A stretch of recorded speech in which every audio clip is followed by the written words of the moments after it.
And when I returned to the Virgin Islands, my plan wasn't much better than the first round either. I had intentions of joining the police department. Was there any type of language barrier for you? In the beginning, yeah, I was confused, and the instructors made it perfectly clear that they weren't gonna alter their patterns of speech to accommodate me. So it wasn't like devastating, but it was definitely, there were times that I was like, all right, I don't know what they just said. So, and then that same barrier, understanding the island, there are street names to stuff.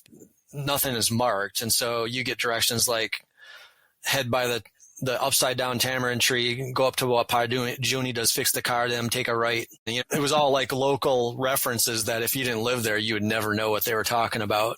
Yeah. You know what Pa Juni does, fix the goat dim. That's the yard. It's like when I started, in patrol, I got the hang of that very quickly.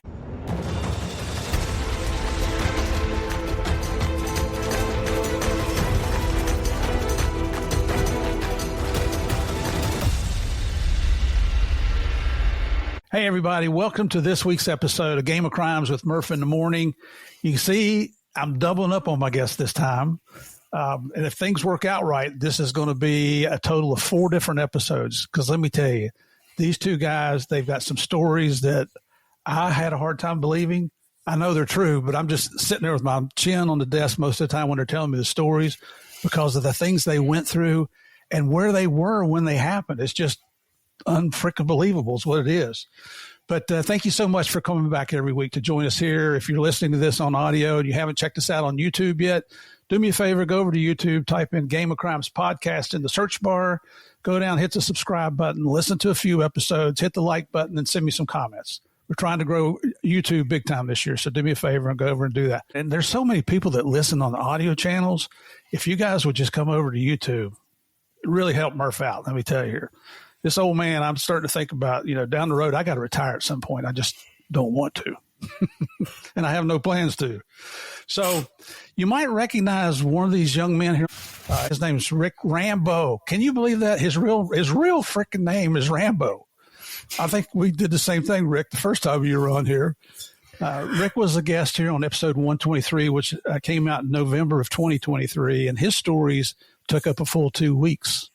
And that was back when we had my co-host Morgan Wright was still here. And Rick, you just had Morgan and I just sitting there going, this can't be true. You really don't do that.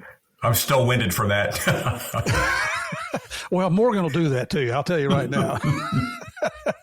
I miss having him on the show here because I don't know if you ever knew, but, he was a Kansas State trooper. And I nicknamed him AAA because I told him all he ever did was change tires and go get people gas.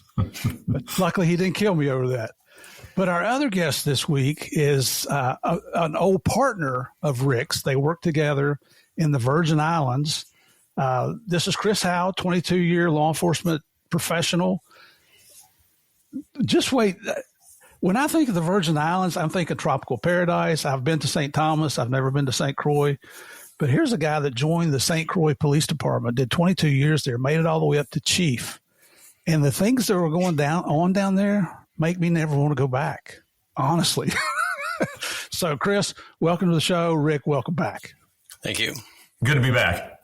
Good to have you guys, man. I've been so excited for this. And I didn't ask you if I could mention this, Rick, Chris, but I know that you're writing some books, hopefully, that you're doing manuscripts anyway, but you're not publishing anything. And he was gracious enough to let me read one of them. I couldn't put it down. I'm a product of the West Virginia school system. I'm a slow reader, but I read this thing in 2 days. Well, it was only 8 pages, but no, it was a little more than that. But it was fantastic. I immediately sent you an email when I finished that. I hope you do publish them someday because I think you've got some real. I don't know about the rest of them, but that first one, man, it grabbed my attention big time. So I guess everybody'd like for me to shut up so we can get our guest on here, right? But we're at the point with our small town police blotter. Before we get into that, we have a disclaimer. This is a show about crime. We talk about bad people. We talk about bad people doing bad things to good people. Now, we take our show very seriously. We always want to take advantage of that opportunity to have a laugh at the stupid criminals that are out there, don't we? But speaking of stupid now, I sent an article to each one of these guys, and somehow I messed up and didn't get Chris's to him correctly. So Chris is just going to sit back and listen to us and make fun of us as we talk. Rikk, my brother here, is up in Alaska, if you remember that. There's always something going on up there. So, Rikk, I'm going to turn it over to you, brother. Tell us what's going on up there in Alaska. All right. I'm going to go to the worst part of upper middle age, the reading glasses. All right. Welcome to the club. Yeah. And speaking of going to the way back machine, so we're going to go a little ways back here in Alaska history. We're going back to 1970. I think we were starting to get busy with the pipeline and all the shenanigans with that. But this is going to be an old case. Good example of, like you said, dumb criminals that have been around a long time doing dumb things. On Friday night, January 16th, 1970, thieves made a successful haul when they broke into the Peninsula Medical Center in Soldotna and escaped with drugs. At least that's what the thieves themselves must have thought. The second look at their exploit, however, casts his, and I'm going to finger quote, success in a more dubious light. To begin with, the two burglars struck at 9 p.m. when most folks aren't in bed yet, and moreover, two boys had been hired to clean the upstairs of the medical center were still at work. Additionally, the burglars made so much noise in the process of their break-in that the cleaning boys could hear them over the sounds of their own labor. One of the boys locked himself in a bathroom for safety, while the other sneaked outdoors and downstairs to check on the disturbance. Seeing evidence of a crime in progress, the boy raced through the night to nearby home of one of the center's physicians, Dr. Donald P. Murph. The boy led Murph to the scene of the crime just as the first of the thieves were exiting through a first-story window. Murph and the boy ducked out of sight, and the thief ran past them with his haul. A few seconds later, the second thief followed suit, giving the two witnesses an excellent view of both criminals. The Soldotna Police Department was notified and received solid descriptions of both perpetrators. Police Chief Russell Anderson then took a look at the damage and assessed the losses. After his inspection was complete, he told the local press that the evidence demonstrated, quote, the stupidity of drug users, unquote. If the perpetrators had any hope of inducing highs from their swag, he said, they were going to be mostly disappointed. Included in the thieves' haul was a small amount of mild tranquilizers. Other than that, the booty wasn't exactly a bonanza. A supply of penicillin in vials and some pre-mixed penicillin in disposable syringes. 3 types of cortisone, various B complex and B12 vitamins, and the piece de resistance, 4 to 5 types of estrogen. Nice. So that was the beginning. That was the end of toxic masculinity for Soldotna for about probably a week or two anyway. And there's your story from Alaska. Oh, man. It's just not indicative of Alaska. That happens all around the world, doesn't it? Makes for a good singing voice anyway for those fellas, probably. Yeah, the girlfriend's probably going to the guy going, what's wrong with your voice? You sound like a girl now. Oh, man. Thanks for reading that. You're welcome. As you guys know, there's never a shortage of dumb criminals here in Florida. I think we have almost cornered the market on that. I'm amazed I've got a monthly Patreon channel episode. It's called You Can't Make This Crap Up. And it's an hour's worth of stupid criminal stories, not just from the United States, but from around the world. But Florida, just so much. There's so many more stories from Florida than like a lot of states combined. It's amazing. So I never have trouble finding topics here for the show.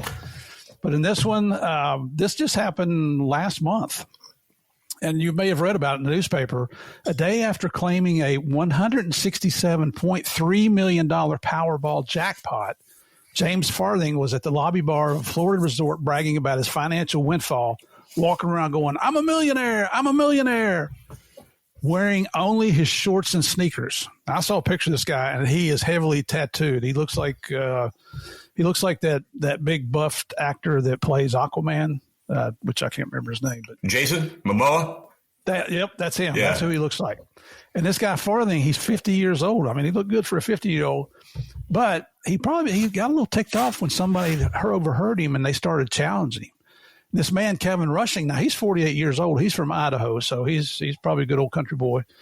And he says, this guy's just walking around claiming about all these lottery winnings, and we thought he was full of crap. And they were at the Trade Winds Resort in St. Petersburg Beach. St. Pete Beach is what we call it. And he called the guy delusional. Well, what happened after that was a melee. It resulted in felony and misdemeanor charges being filed against Farthing, a career criminal ex-con. Is that a surprise? I didn't think so. And all this was captured on a police body cam video. So what happened is cops got called to the resort in response to the unruly behavior of Farthing and his girlfriend. The quote is, this guy with the tats was basically trying to fight everybody in the bar, according to a deputy sheriff. This guy came in acting like a a-hole. He's telling everybody he's a millionaire. I'm a millionaire. I mean, if you are, why would you, do you need to stroke your own back, your own ego? But anyway, after being called out, Farthing allegedly punched Rushing in the face. The men were grappling on the floor when the deputy rushed in to separate the pair. As the cop was detaining Rushing, Farthing saw an opportunity, got to his feet, and he tried to kick Rushing in the head. I mean, we've all seen that in fights, right? You get one guy under control, the other guy thinks he's got a free shot. The problem is Farthing kicked the deputy in the face. Oops. So the deputy, what he do? He pulled out that taser, man, and you know what's coming. He was telling Farthing, put your hands behind your back, get down. I'm telling you, get up against the wall, whatever. And Farthing's like, not going to do that. Took off for a run, caught one of the tasers in the back, and he did the funky chicken there on the floor for a little while, which if you've never watched that, go watch one on YouTube. It's hilarious watching people do that. About that time, a second deputy comes in, and he executes a flawless tackle on Farthing, who got his face a little bit bloody when he hit the floor because he'd just been tased, right? The deputy says, he said, you see, I have this guy in custody, and you walk up and you effing kick me and hit me in the head. He said, I'm sorry, man, but I bet he was. I bet he was real sorry. And the deputy tells me, he said, say, save your sorries for later. I don't want to hear them. So Farthing was charged with battery on a law enforcement officer, a felony, and resisting, which is a misdemeanor. While initially charged with simple battery for punching Rushing, the prosecutors dropped that charge. Farthing he's out free on a $10,500 bail because he's a millionaire, right? He's a multimillionaire. But I looked a little further, and he's already spent about 30 years. This guy's 50 years old. He spent about 30 years of his life behind bars. His court records show convictions for tampering with evidence, engaging in organized crime, drug charges, receiving stolen property, and theft by unlawful taking. Some people just never learn, right? I mean, I'm guessing the guy is a tough guy. He looked like he could be in his picture, but he hadn't learned his lesson yet, has he? Well, it sounds like he's off to the races. You hear these stories about people who win the lottery big time and they spend it all, like $40 million is gone within 3 years. Well, he's off to a good start. The only good thing I saw was that he gave a large portion of it, like half of his winnings, to his mom. So I thought that was admirable. But what a jerk. So anyway, guys, thank y'all very much for playing along. Chris, I apologize. I screwed that up. It's called Murphy's Law, and it's probably going to permeate everything we do throughout this entire interview. Just be ready. Understood. So let's go ahead and get into the backgrounds here. And let's start with, we've had Rikk on the show here, and Rikk will cover your background quickly here in just a minute. But since this is Chris's first time, if you wouldn't mind, Chris, tell us where you grew up, what your family dynamics were, brothers and sisters, what mom and dad did, going through school. Did you play sports? Anything like that you want to talk about? Yeah, so I grew up in Michigan, right on the shoreline, the western shoreline of Michigan, and older brother, a couple years older than me. Mom and dad both worked.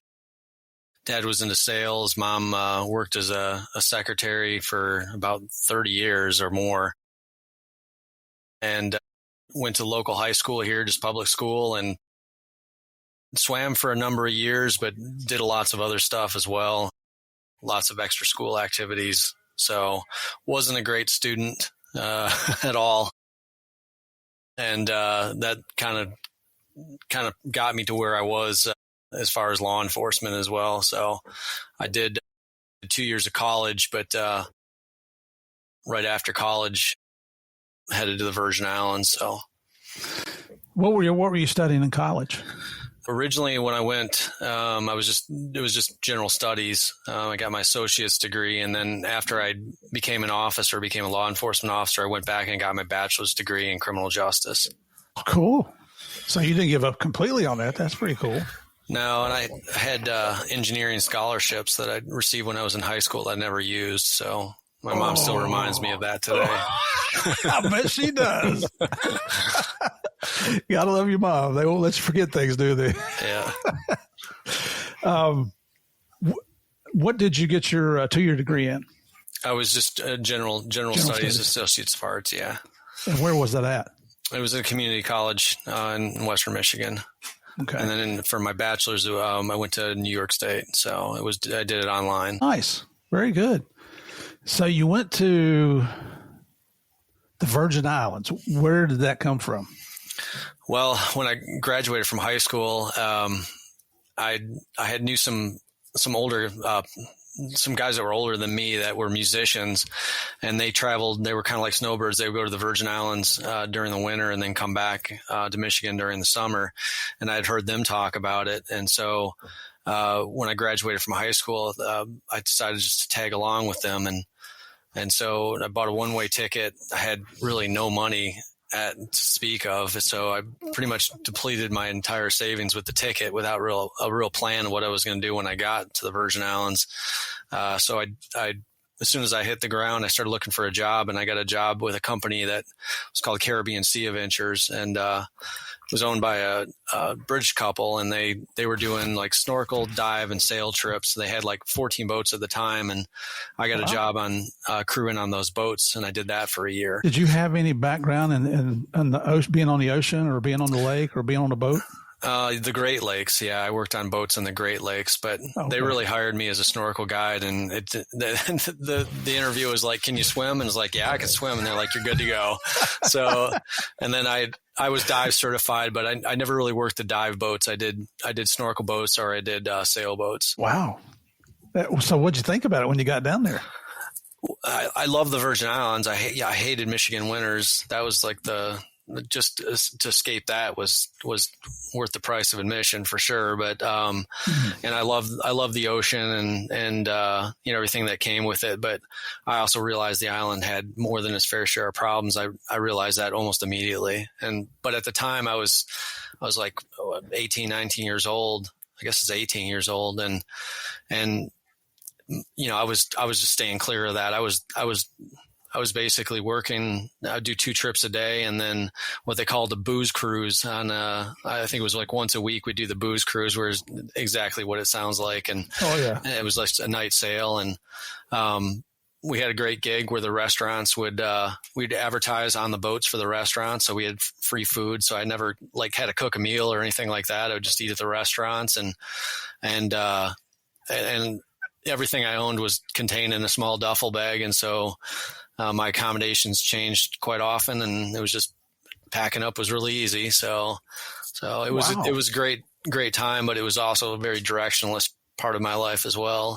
So well, I don't know, man. You kind of found your home there. It sounds like. Yeah, I did. I mean, I like I said, I love the Virgin Islands. I always will, but I also know there's a lot of problems there. Yeah, we're going to get into those later in the interview. As you were growing up, did you have an adventuresome side to you? I mean, just to take off at 18 years old and go to a Caribbean island, with what, clean pair of underwear and a clean pair of socks. That's all you got. Yeah. And no money. Yeah, exactly. Yeah. I would say yes. I've, at that age, you assume everything will work out, and you don't, as you get older, the reality of the world sets in. But at that time, no, I didn't have any concerns in the world. I figured everything would work themselves out. And my friends that went there to play music, they left long before I did. And I stayed behind. And then after about a year, I returned to Michigan, and that's when I enrolled in college. I'd saved up enough money working for Caribbean Sea Adventures that paid for almost 2 years of college. And so I did the 2 years, but then at the end of 2 years, I was broke again. And I think I had $750 to my name after I sold my car. And I used that money for another one-way ticket to the Virgin Islands and returned. So, So I got to know, when that first trip you made down there, what'd Mom say?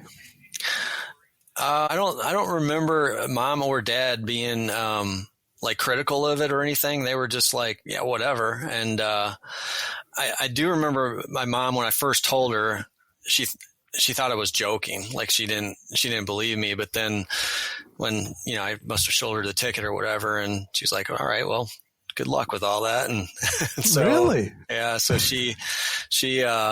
and when I returned to the Virgin Islands, my plan wasn't much better than the first round either. I had intentions of joining the police department when I got there, and I had started the paperwork, but there was no guarantee that was going to happen. And that trip was, I would say that trip was more, or that transition back to the Virgin Islands was more interesting than the first. Where did the interest in law enforcement come from? I don't know. I always had a very, what was the word I'm looking for? It's like an investigative mind, if you will. I enjoyed trying to figure things out. And I was one of these kids that would rather take his toys apart and figure out how they worked rather than play with them, and so I don't know where that originally came from, but I always enjoyed what police did, and especially what criminal investigators did. And it always sparked an interest for me. Did you watch Miami Vice and you thought that's what I want to do? I mean, no, be honest about it now. No, I did watch Cops for sure. I did watch, yeah. But, I always had interest in wanting to do undercover work and I joined the police department with that in mind. Tell you what, man, that takes some guts to do that, just to pick up and take off down there with really no money in your pocket and not knowing what you're going to do and not knowing where you're going to live. And I mean, that first night, where did you go that very first night?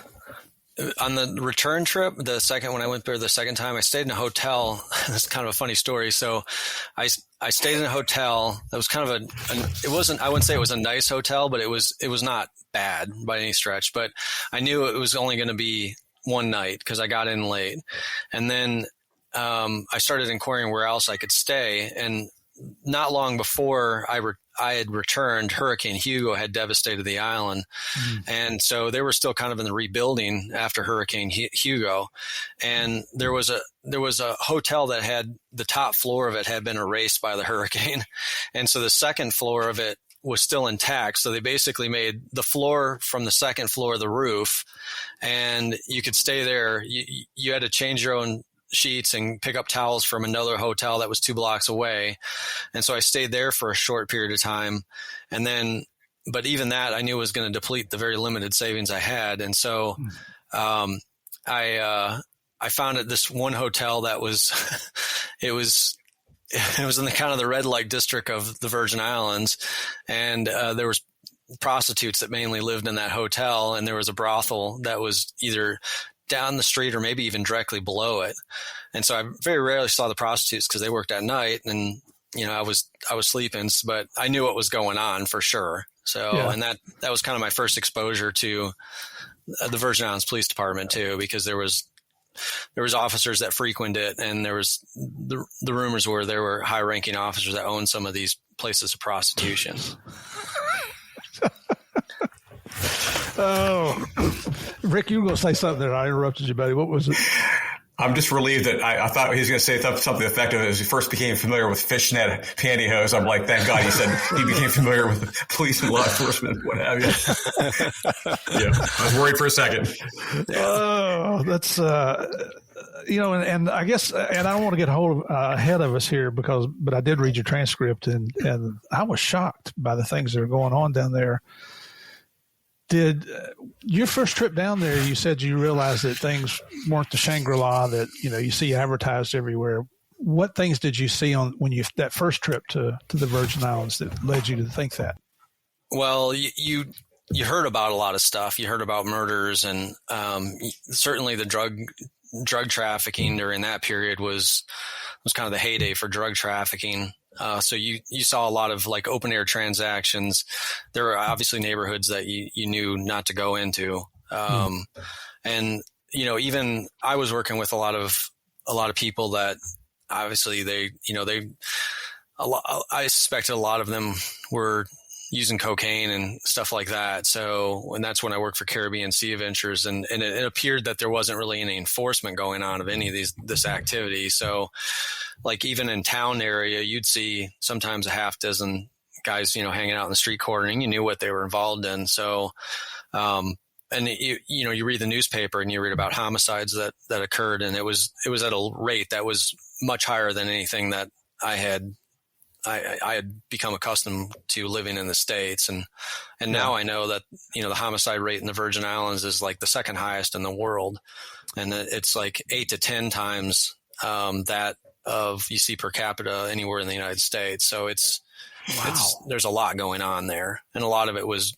drug related homicides too. Yeah. All right, we'll get into that. So let's go over to Rikk now. Give us a reminder, Rikk, about where you grew up, all about your background. I grew up one state away from Chris over in Ohio, kind of on the Appalachia, on the cusp of Appalachia, right on the border of Ohio, West Virginia, PA. And I kind of grew up as like a feral, I guess you'd call it. We were the latchkey kid generation. My mom was a school teacher. My father was a firefighter, and so there's like a lapse of supervision at times. But that was good. We lived kind of out in the woods. My friends all lived way at the end of the road, so I couldn't get in trouble as a younger kid. So I just grab my pellet rifle and take off into the woods and go plink cans and hike and what have you and all that. And that's kind of how I grew up until grade school. And I played a little bit of baseball, like pony league. And football, I think we had peanut and peewee and varsity league until high school. I got to high school and realized that 5'7" in a farm league doesn't cut it for any position on the football team. So I ended up becoming one of those band guys that still got me out of the house. And so that was pretty much it. I left home as soon as I signed up for the Army at 17. My dad signed for me, and as soon as I graduated, I took off to the Army, combat engineer. And pretty much I'd come home for summer times after I was done with the military, worked on a road crew, paving, running heavy equipment and flagging and getting some sun. And that's how I kind of paid my way through the extra stuff. Army paid for college, all the little sundries, took care of it with that. And I also in college worked in a pet store. And Pets Plus, tiny little mom and pop pet store. Lots of stories from that as well, or whatever. But so that was kind of an interesting job to have in college, and that's my story. I want to ask about the pet store, but I'm scared too. I don't know what you're going to say. Well, I would say probably. How many gerbils did you sell, Rikk? Lots of gerbils. Surprisingly, to fraternity guys. I don't know what that was all about. Lots of not surprising at all. Yeah, lots of kappa what? They'd come in and ask for certain things. I'd probably say if I had to just boil it down to a couple quick ones, the worst bite that I ever took in that store was, from all things, a guinea pig. It was this big fat guinea pig. This being a smaller mom and pop pet store, we would take in animals that people were wanted to have adopted out. And we'd just keep them until somebody would take them. I mean, we still sold fish and this and that and the other. We didn't do dogs or cats unless they were going to be an adoption. And then we assisted in adoptions. I think we even had a free shot program for the cats and dogs and all that. But we primarily a lot of smaller animals, college kids and bikers love their weird animals like scorpions and piranha and things like that. Snakes. I will tell you one thing. Towards the tail end, my manager and I are looking out the window. We see this guy coming with a big 50-gallon blue barrel, like you'd put chemicals in or like a big water jug or whatever. We see this guy get out of this little minivan and he gets this thing, hefts it in there, comes into the store, and he goes, would you guys be able to take this Burmese python? I've had it for years. It's really nice. All I want is a 50-gallon tank and some gravel and the stuff that goes with a fish tank in trade. And I can see my manager's head spinning because that's a lot of money right there. That snake represents a pretty big investment. So he goes to proceed to get this snake out of the barrel, ended up being close to 14 feet long. It was a full size. I think Burmese approach the 18-foot or whatever. This thing was massive. It was absolutely massive, but it was friendly. It knew him. I mean, I don't know what kind of, I'm not a snake psychologist. I don't know how intelligent snakes can get, but this thing, it knew him. He had it around him. It was as placid and docile as you're going to find. And so my manager immediately says, sure, we can take that off your hands and we'll adopt it out to somebody who's, knows their herpetology. And so they do their little barter. The guy goes away happy. He gives a snake the pat on the head like it was a puppy or whatever. And we had to knock out 3 or 4 of these giant cages that you could take sections out to put it in there. We made a jungle setting for it, secure the cage because they can sneak out and what have you. Within 2 days, this snake was meaner. It was meaner than, I'm trying to think of a euphemism we can talk about online. It was pretty bad. It was you'd walk up. It was plexiglass on the front. You'd walk up to it and it would start doing this thing where its whole body would come in and out like an accordion. And it'd be like, like this. Geez. And the minute you got within striking distance, that snake would smash into the plexiglass as hard as it could, trying to get you, leave spittle on the plexiglass. And so we had this thing. A little girl walks back to the back. Her mom kind of separated from her, and I heard it smash into it. And she runs out, leaving a water trail out the store. And it scared her. It scared her that bad. And but anyway, so that was that snake. We ended up finding somebody to finally. I never met the person. They got rid of it when I wasn't there, so I don't know how odd the person was. But I know that we sold it to a guy that lived down in a place called Findlay, Ohio, down below Bowling Green, and. Okay. Years later, this is like three or 4 years later, there's a story about a man being killed by a python in Findlay, Ohio. And I mean, it was still back pre-internet days. I've always wondered if that was that big bruiser. Like the guy got it and bit off more than he could chew. But they found the guy dead in his kitchen. He had gotten like all stabby and whatever. It had gotten him. He had gotten to the kitchen. He had gotten like a steak knife out or a butcher knife, but the snake still wrapped him. And they found him and the snake on the floor of the kitchen, DRT, dead right there. But I've always wondered, I mean, what are the chances in a place like Findlay that big of a snake? And they described the snake. It had grown a couple feet, I think. But so there's the pet story. Oh my gosh. There's the pet show. Yeah, pet show story. I'm gonna be honest with you. If I'd come into that pet store and I saw it strike, I'd have been like that little girl. I'd have peed all over myself, running out of there screaming like a little girl. Well, Steve, I'll tell you this much. Like, it had a weird feeding schedule. Like, because there's snakes, I guess, when you do it scientifically, they have so you have to feed them when you have to feed them. And my boss had bought these fetal pigs that you can buy that are, like coming like in a bag, and they're frozen. You thaw them out, and then you just get the snake. That snake didn't eat. It could probably eat live things, but it was used to eating those. But I know I had to feed that thing one time after hours when I was the only one in the store. Like, I had to come back in from my apartment, come in at like 11 o'clock at night or midnight or whatever, and feed this thing. I had the Smith & Wesson 645 Crockett. I had Crockett's gun. I had my 645. I had my 45 in one hand and a fetal pig in the other. I open up that back. It's like that bullets or bullets for gold, and open that thing up and just toss it in there and then close it. But I mean, that's how much I distrusted that snake, that I had a 45 in one hand and a fetal pig in the other. And so, yeah, I don't know, but some people love that stuff. Oh, yeah. I'm scared. I don't even like to see snakes on TV. I'm just scared to death of them. I don't know why. I grew up a country boy in the mountains, and we saw snakes all the time, but they just scare me to death now. Well, Chris, that's something we didn't have on St. Croix, right? Because not at the time, but they have them now. They've got them now. Someone let one of those boas go, and they're everywhere now. So the mongoose population is the mongoose population is probably the first to go. They'll eat. They're grabbing little dogs and cats now. So oh geez, I did a TDY over in the Bahamas. We were in Freeport for 3 months on OPBAT. Remember the where you flying around with the Bahamian National Police and all that? And they told me there weren't snakes in the Bahamas. And it's one day we were 24 on, 24 off, and I'm out laying by the pool reading a book, and something caught my peripheral vision, and there's a damn snake over there poking its head up over the concrete. So they tell you there's no snakes over there, they lie. Mm-hmm. So now, Rick, how long were you in the active military? I was in the Guard. I was in the Guard for 7 years. We did some overseas like tours, like we did Honduras. In Central America, that's back when Daniel Ortega was trying his little bid to find a warm water port in our hemisphere. The Russians were kind of working through Ortega to get their warm water port in the Americas and whatever. And Reagan was doing everything he could to counter that. So we were down there blasting, blowing up old bridges along the border so they told us as young troops, you're building these bridges for the pineapple trucks to be able to help the locals get their goods to market and help build the infrastructure.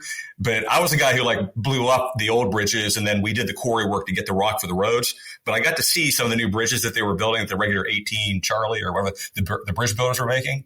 I was wondering why these bridges, you could tell that they were the type of bridge that could accept an M1 Abrams or a Bradley fighting vehicle. I think the Dole pineapple trucks have a pretty big load or whatever. But so that was kind of what we did, in Central America. And then we did a tour in the West Indies, actually in Jamaica. We built a children's hospital. They took a bunch of young combat engineers that are meant to supplement infantry and, like I said, blow things up. And we actually had a couple guys in our unit that were actually came from that background of building and construction and electrical. And so they took a bunch of us dunces, and at least we had a couple of cerebral types in there. And we ended up building a children's hospital just outside of Kingston. And as an aside, a couple of years ago, I was down in Juneau, right before I retired on an operation down there for DEA. And I'm eating in a restaurant, and I noticed that the girl that was tourist season, the girl who was helping me, had the Jamaican accent. So we're talking, and I asked her, and this is a younger gal, just by chance, I said, is there a children's hospital? And I named the area that it was in. And she looks at me and she says, yes, my mom took me there all the time as a kid. And I asked her if it was still there, and she said yes. Oh, so nice. I guess we did something right because it didn't fall down and it was still being used. So that was kind of cool all the way in Alaska to hear about that hospital that my guys had built. It's pretty cool. Excellent. And how did you end up law enforcement? Is that something you always wanted to do, or? Yeah, no, I was in college. I was kind of undecided. I had a couple of different ideas on what I wanted to do, but during one of my I took some criminal justice classes. And during one of those, they had an after hours, they had an FBI agent named Donald Vilfer, and Don came in, and they had the class afterwards. Anybody who wanted to go to dinner at this big table, we could go to that and ask more questions, just talk it out. And so a bunch of us from the class went and did that. And Donald talked about what he did, and Don's story was compelling enough that it made me actually veer that direction and decide to do that. Very cool. Yeah, very cool. That's one thing that I hope most uniformed guys now or law enforcement professionals realize, that the impact that they can have on young people when it comes to deciding a career path. I was going to say, also, when I got into the criminal justice program, it was competitive, so it took about a year to actually compete to get into it. But one of my first professors was, that Bowling Green, that was one of their competitive majors. They knew they had you for 5 years. That was one thing that was a surety. If you took criminal justice, you were going to be a 5-year wonder. You're not getting out in 4. No one gets out alive, at least with their page, with their billfold intact at Bowling Green, if you do a competitive major. But once I got into the program, I had an adjunct professor, and he was one of the older FBI guys. He just retired, and that was kind of like his retirement gig, was being an adjunct professor. But he'd been a kind of a plank member of the FBI's SWAT team. But he's very unassuming, very nice, quiet guy, not like a gung-ho, oorah, kind of guy, but super, super classy. One of the best instructors I had at Bowling Green, bar none, with no PhD behind his name. And so he was another deciding factor as well. Yeah. Very nice. That's encouraging to hear. Okay, so let's go back to Chris here. You're back in the Virgin Islands, St. Croix, for the second time. How come St. Croix, not St. Thomas? The first time it was just because that's where the musicians I knew were going. And then I guess I went back there because by that time I had some familiarity with it. So I wanted to return to the place I knew. Which place is bigger? I think St. Croix is. It's bigger. It's 87 square miles. I'm not sure what St. Thomas is. So, did you experience any hurricanes while you were there? Yeah, a bunch of them. when I was in the police department, sure. What about before you joined the PD? No. Nope. I missed Hurricane Hugo just by like a month, if I remember correctly. I left just like a month before. That was a big one. When Hugo came through, I was actually not bad over in Freeport, where I saw a snake, and they called and said, "Hey, the hurricane's coming your way. Go through all the pool furniture into the pool, secure the house, get out to the airport. The Coast Guard helos are going to fly you back to the States." And we did that. We secured the house, got out to the airport, put the cars in the hangars, and got another call. Said, Hugo took a different path, so go back to work. So we did. Very lucky. I don't want to go through that. Not a major one like that. Yeah, they're not fun. No. For sure. And hey, Chris, didn't Hugo stall out? Didn't Hugo stall out over St. Croix, kind of? Or stayed there, right? It stayed on, just continued to devastate that island. So you could still see the damage of it when I returned in 91 or 92, and Hugo came through in 89, I believe it was. 89, so. Yeah. Dang. Whew. So, okay, so you're back. When you get there the second time, are you dead set now you're going to go apply for the police department? I had already begun the process when I was stateside, and then I came down. I had basically gotten to the point where I couldn't do any more from stateside, and that's when I decided to come back down and continue the process there. Well, I don't want this to sound racist or anything, but were there a lot of white officers on the Virgin Island Police Department? No, I think at that time, I believe there were 2 that I can think of. How many men? and women? About 250 in St. Croix. Wow. How did that feel? How did they treat you as an outsider? You're not from the island. You're a white guy. Yeah, an outsider for sure. I don't think really race played. I mean, I guess it may have played some role for some people, but being an outsider definitely, it played a role for sure. Yeah. So, how long did it take before you finally got that call? A lot longer than I anticipated. The academy was, it started in the summer, and I had gone, it was probably a good 6 months before it started. And I was working odd jobs, just doing like washing dishes, wherever, some construction. My old bosses from Caribbean Sea Adventures were having me doing stuff at their house, painting and doing all sorts of stuff. So I was keeping busy, but it was, it was a while before I got the call. You didn't, you'd go back to the red light district to live? Nope. I did. Well, I did. I stayed in that red light district for a while, and then I was working at a restaurant, and I met someone that was, two people that were looking for a roommate. And so I stayed with them. And then right before the academy started, I thought I was going to get paid right away, and I could afford it. So I moved into just a very small, like a 300 square foot apartment that was just right next door to where I was. But what I didn't know is that they have to like a notice for job personnel action or something has to be signed by the governor before you got paid. So I was almost through the academy before I got my first paycheck, which was pretty rough. So, jeez. Their academy, do you live at the academy, or you just go there in the daytime? No, just go there in the daytime. And I relied on public transportation that entire time because I couldn't afford a vehicle. So there was a dollar bus that would take you from point A to point B. It would go from the town of Christiansted, to the town of Frederiksted, and they would stop anywhere in between. And I think if you went the full route, it was like $1.50. If you stopped anywhere in between, it was like $1. And that's what I used. And it got off at a bus stop, and then I would walk about a mile and a half down a dirt road to where the training academy was every day. That's like the stories our parents used to talk about. They had to walk 5 miles to school, and the mounds of 10 feet of snow on each side, and it was uphill both ways. Right. Wow. That's how many people were in your academy class? There were probably 20, maybe 25. So. And were you the butt of the jokes because you didn't have money, or were they in the same boat? No, they were all in the same boat. No one was getting paid. So a lot of them, some of them had some prior law enforcement. Some had come over from corrections, but most of us were younger guys and gals, and we were all in the same boat. So. And how long is their academy down there? I'm trying to remember. I want to say it was 18 weeks. So.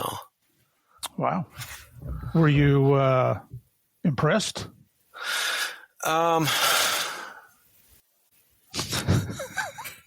I think I know the answer now. I guess at the time, not knowing any better, and I was 20. I think it was just maybe 20 or 21 years old. I didn't really know any better. I didn't have any expectations or any perspective on what to compare it to. So I really didn't. I couldn't form an opinion whether it was at the time, whether it was good or not. It seemed, in hindsight, it didn't seem like it was that complete. We'll put it that way. And did they have physical training also? They had physical training, and that was pretty rough. They put us through it.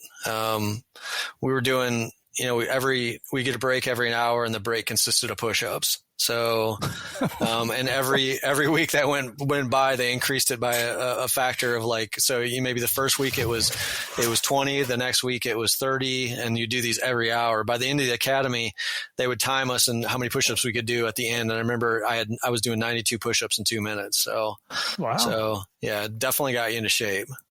And we were doing a lot of running and that sort of stuff too.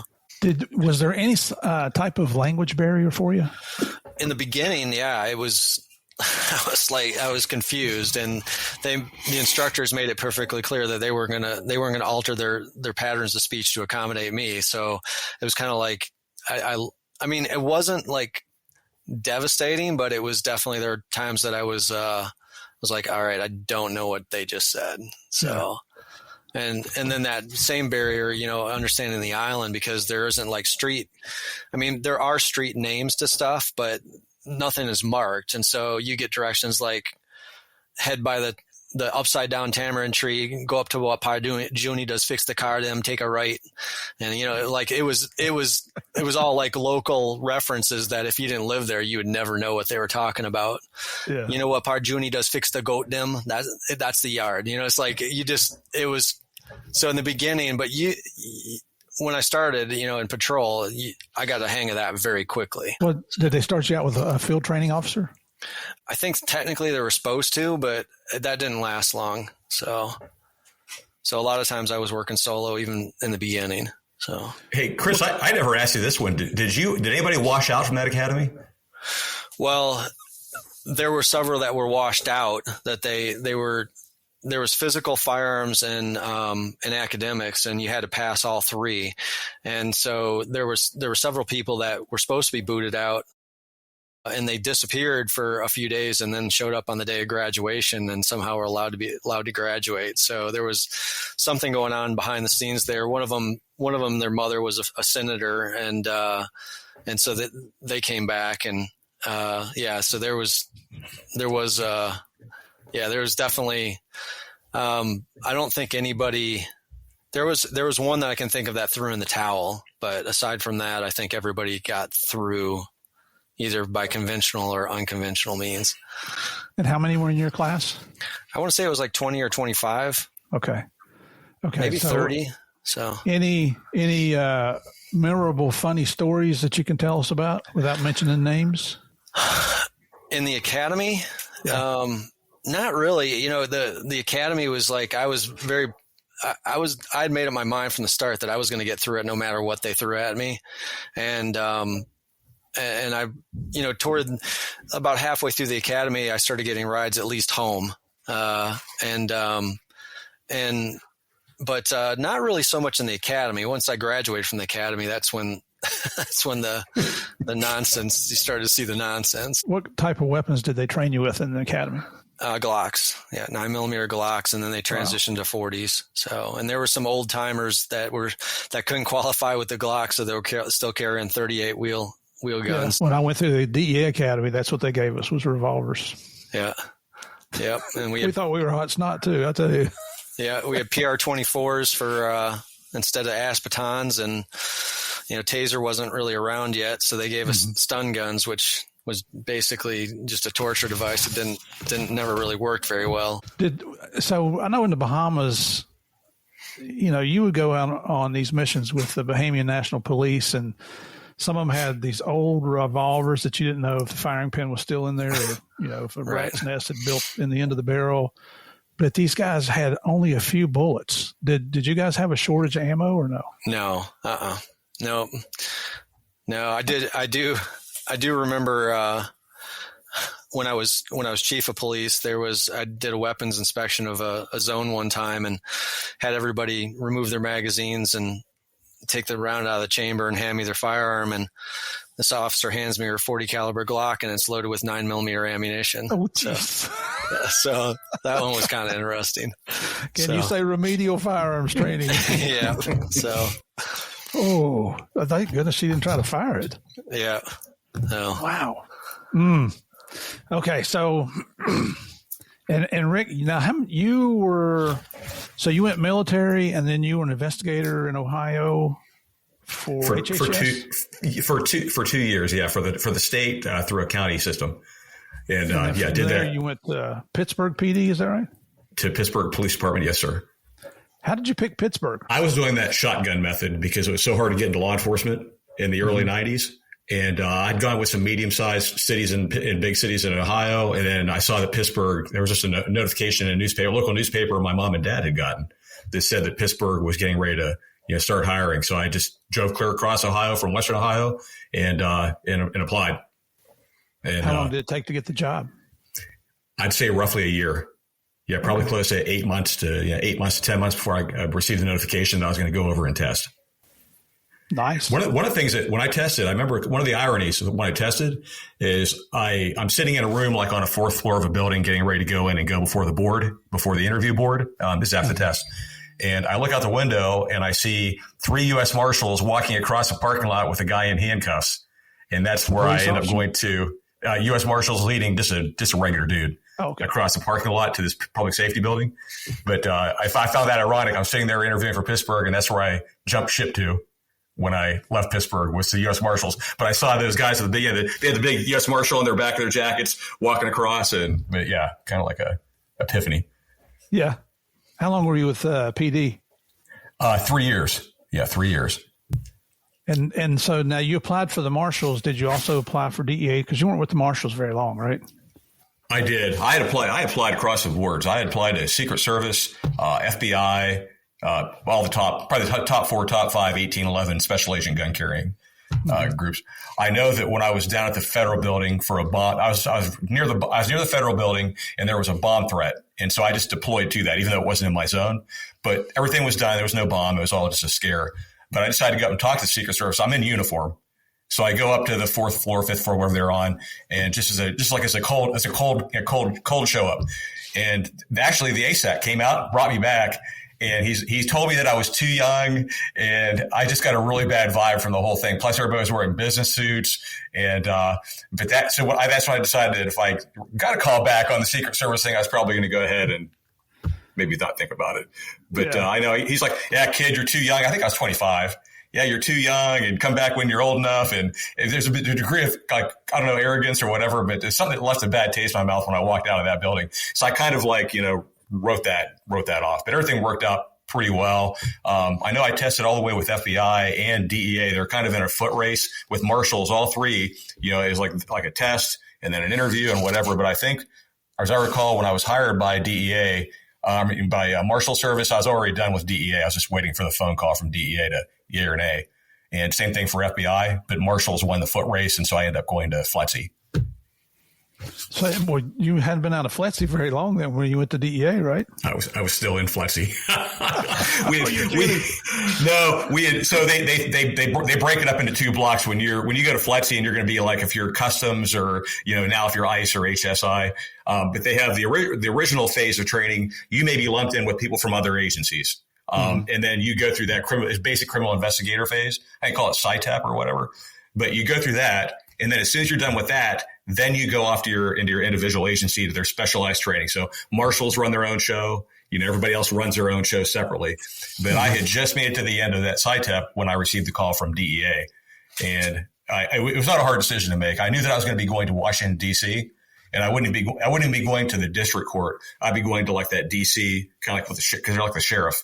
Marshal Service are like the sheriff for the district. And so I wasn't going to be in a district federal court. I was going to be like in that. And when DEA came along, that's what I always wanted to do anyway, knowing what they do abroad in the mission and all that. So it was not a hard decision to make. Even my class coordinator is an aside. He's like, I don't even know why you're asking if you should, what you should do. I would have been out of here like 5 minutes ago, kid, and whatever. When I approached him and said, "Hey, I've gotten this offer," and he's like, "Why are you still standing here?"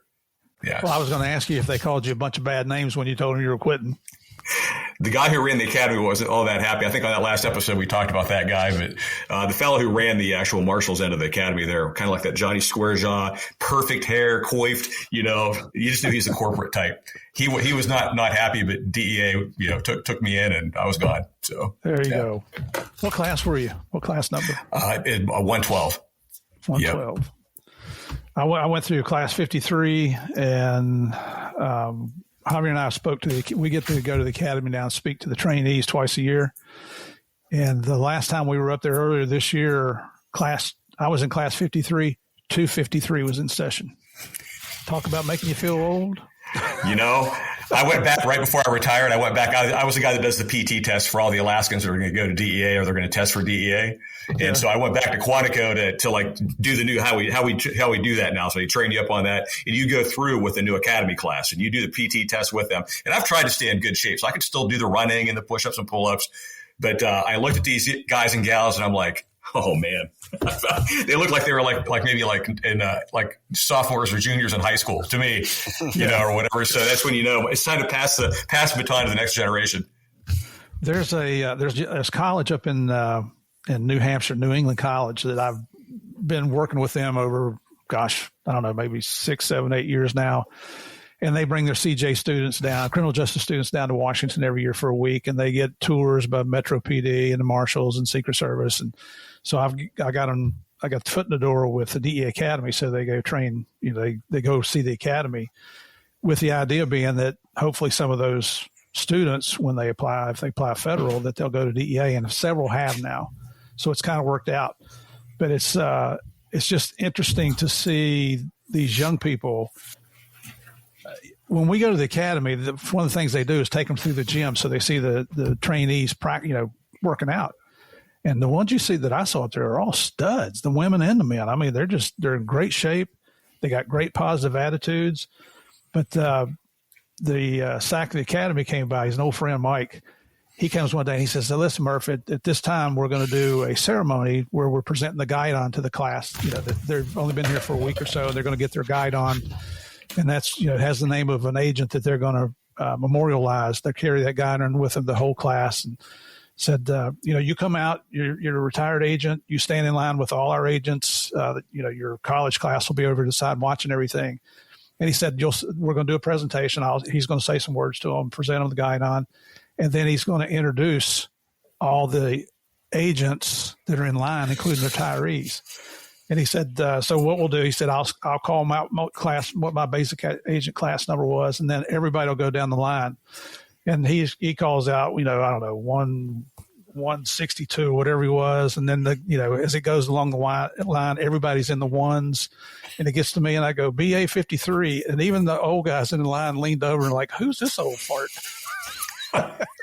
It's kind of like when you're doing the scrolling, like if you have to do your date on your, if you're doing like some type of application or whatever, and you're scrolling down, it's like never ending. It's like the person who spins a wheel on The Price is Right too hard. It's got to keep on going and going and going until you finally get there. And like a fine wine, like a fine wine. Yep.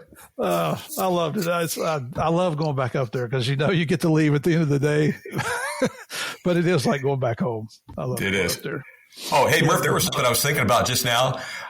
Chris, I can't remember on the timeline or whatever where this gal fit in, but there was like the story you told me about, like a predatory type. I think they would call them a cougar nowadays or whatever. But was that when you were still doing the diving thing, or was that after you started the academy? And are you talking about the lovely lady we were affectionately referred to as a sea hag?